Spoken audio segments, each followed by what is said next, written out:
Al igual que en las primeras décadas del siglo XX, el cine y la música, ya en los años 60, se mezclaron y se renovaron, con nuevas ideas y estilos traídos del exterior, así como revitalizando la música más antigua del país.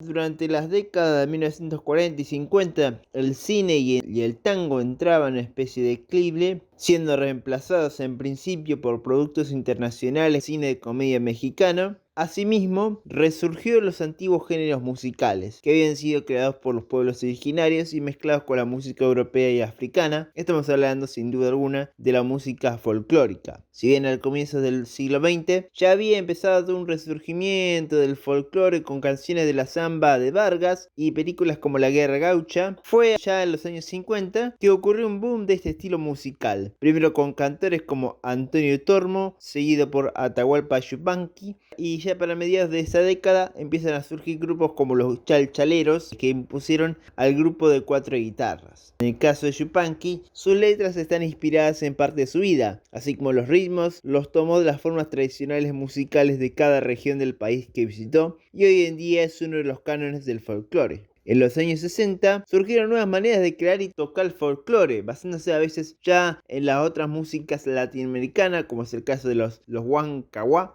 o una reinterpretación infantil del folclore y otras músicas argentinas con el dúo Leda y María, y sobre todo la segunda, María Elena Walsh, con sus canciones Mañolita, El Reino del Revés, o El País de No Me Acuerdo, o los integrantes al movimiento del nuevo cancionero, como sucede con los mendocinos Oscar Matus y Mercedes Sosa, que buscaba la innovación, superar cualquier oposición de géneros y generar un cancionero nacional que siempre esté en renovación. Así como otros grandes cantautores como Jorge Larralde o Jorge Cafrune y compositores como Jaime Torres. Varias de estas estrellas del folclore argentino lograron pasar a la pantalla grande. El mejor ejemplo de esto es el film Güemes la Tierra en Armas, con la participación de Alfredo Alcón, Norma Aleandro y la gran cantora Mercedes Sosa. Aunque en realidad la película fue muy criticada por su tono épico, y esto se debía a que su director, Leopoldo Torre Nilsson, a finales del año 60, aunque mientras tanto a su fin eran censurados, buscaba narrar las historias de héroes en un mundo bajo las revoluciones y rebeliones. Torres Nilsson comenzó en los años 40 como asistente de dirección y más de 10 años más tarde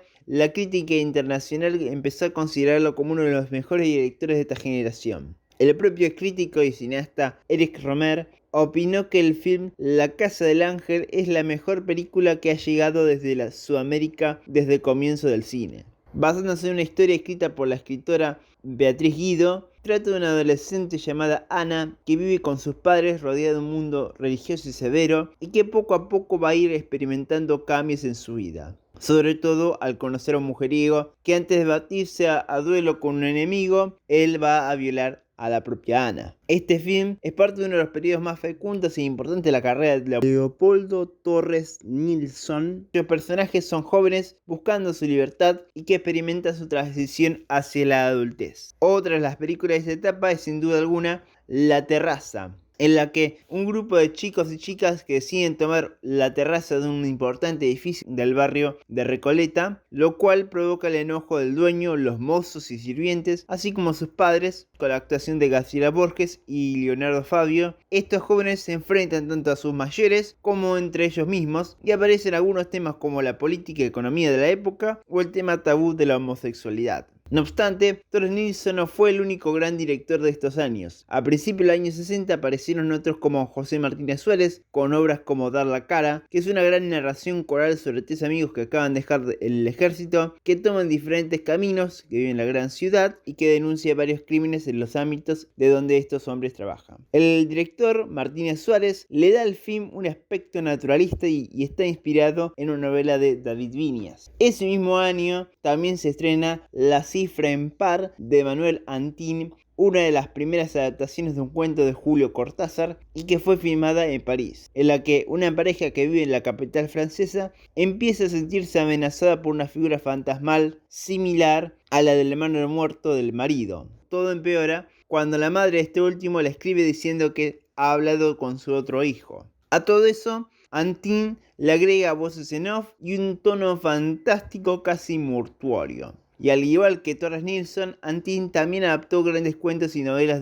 como por ejemplo Don Segundo Sombra. Y por último está la gran obra Invasión de Hugo Santiago Muchnik y con el guión de Jorge Luis Borges y Adolfo Bioy Casares. En una ciudad llamada Aquilea, parecida a Buenos Aires, un grupo de hombres decide defender a esta ciudad ante una inminente invasión. Pero este grupo de defensores, liderados por una anciana, están destinados a fracasar. Hoy en día se la reconoce como una obra maestra, pero cuando se estrenó no tuvo una buena recepción y además fue totalmente censurada y eliminada durante la última dictadura militar, porque el filme presagió a este último suceso histórico. En toda la película se ven influencias literarias de Macedonio Fernández, de cuentos de Borges, de la Guerra de Troya, de Italo Calvino, o hasta incluso influencias del ajedrez o de la historieta El Eternauta. Y el film recurre a un elemento de suspenso en el sonido de los pasos del movimiento de los habitantes de esta ciudad, de los defensores e invasores. Además de la importancia de la literatura en este nuevo cine, hay otro elemento importante, la música, sobre todo el jazz. Músicos como el Gato Barbieri o Jorge López Ruiz introdujeron al país este género de origen norteamericano, primero al cine y luego contribuyeron a otras experiencias musicales. Por ejemplo, Ruiz solía hacer jam sessions en los que participaron otros grandes como Domingo Cura y el genial Astor Piazzolla. Piazzolla, que en su infancia había actuado junto a Carlos Gardel, cambiará para siempre al tango, con su mezcla de la música clásica contemporánea y el jazz, su forma rítmica de que a veces no deja espacio para el baile y el canto, y al mismo tiempo toma ideas de composiciones tangueras de Osvaldo Pugliese o Alfredo Gobi. Desde Adiós Nonino, pasando por Balada para un Loco, cuya letra fue escrita por Horacio Ferrer, y hasta Libertango. Todas estas grandes canciones transforman al tango, le dan otra forma, ya sea aún más vibrante o incluso aún más melancólica.